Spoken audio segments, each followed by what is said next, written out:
Hello everyone! Kamusta kayo? Welcome back to another video. And for today's video ay samahan nyo ako sa aking day off ngayong araw. So ayan guys, natututo na si Adriel na matulog mag-isa sa kanyang kwarto. Then fast forward kinabukasan, pagkagising niya, isinasabihan namin siya na mag-pray. Then after praying is mag-brush ng kanyang teeth at saka maghilamos. So, tingnan natin kung ginawa niya guys. So, ayan. Praise God is sinunod ni Adriel yung mga routine niya pagkagising niya. So, today's Friday. May pasok si Adriel pero non-uniform day sila today. Kaya si Dada naman is galing niyang work. Kaya nagluto na siya ng corned beef at saka egg for our breakfast. And then ito guys is galing sa Waitrose kung saan nag-work si Daddy.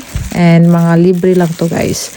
Praise God kasi nga dati sa Pilipinas is medyo hindi na-afford or minsan lang makakain ng avocado kasi namamahalan, pero thank you Lord, by His grace, andito na kami ngayon.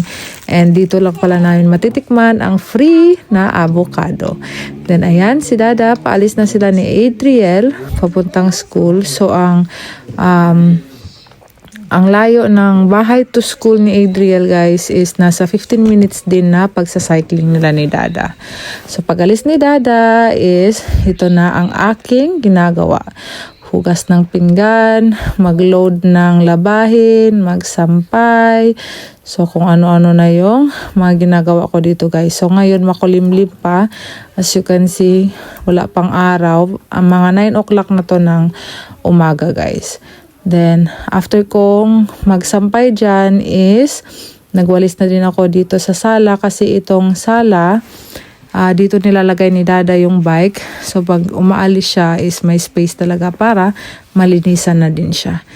Then nagwalis na din ako dito sa kusina. So ayan yung mga gawain ko pag day off ako at nasa school si Adriel. Pagdating ni Dada is ready na din siya para matulog kasi mamayang gabi is papasok na din ulit siya. Then ako is pupunta lang ako ng Lidl kasi may bibilhin lang ako ng mga kulang na kailangan namin dito sa bahay.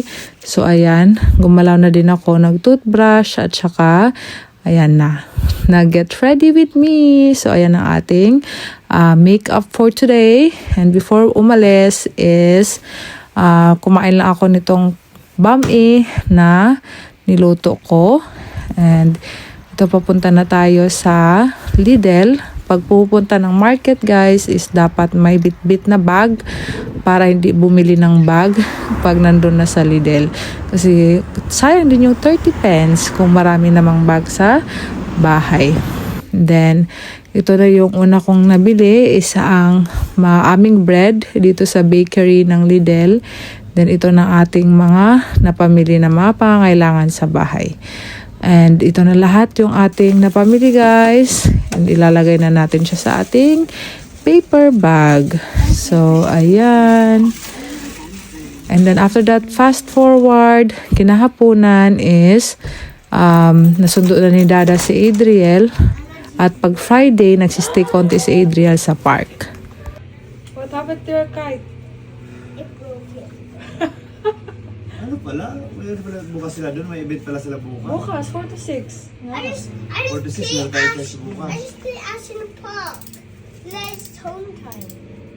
You play with Ash? Hindi tayo makapunta na sa event niya. Pagdating ni Dada galing sa school na sinundo si Adriel ay siya naman yung magluluto for our dinner. At ang kanyang lulutuin today is sisig. And after that is dadalhin niya din yan sa work para ma-share sa kanyang mga ka-work na Pinoy din. So nag-ano yan sila guys, salitan na nagdadala ng ulam. So si Dada is working ng 4 times a week. So, sa isang araw is iba yung magdadala, sa isang araw naman is iba. So, ngayon siya ang magdadala at sisig yung kanyang dadalhin. Si Adriel nasa living room lang at nagko-coloring. Then, yan na 8 o'clock na guys at natapos na kaming kumain. Nalinis ko na din tong kitchen. At itong ating mga nilabhan kaninang umaga ay kinuha ko na din at para matupi na natin. So, ayan, natupi na natin siya, guys. Ito din yung isa sa mga gawain, guys, na medyo nadidili akong gagawin kasi nakakatamad. Then, yan na si Dada. 8:30 na yan ng gabi at papunta na siya ng work. So, ayan. God bless you, Daddy. We love you. Ayan, walking distance lang yung work ni Dada galing dito sa aming bagong bahay. And si Adriel is natutulog na dyan. As you can see, guys, 8:30 is sobrang liwanag pa. So, ayan siya. Kasi nga summer dito. So, before ako matulog is nagbabasa lang muna ako ng Bible. At ito yung ating scripture for today is John 15. After kong magbasa ng Bible, guys, is matutulog na din ako. So, ayun lang muna, guys, for today's video. Maraming salamat sa inyong panonood. See you on our next one. Bye-bye. God bless.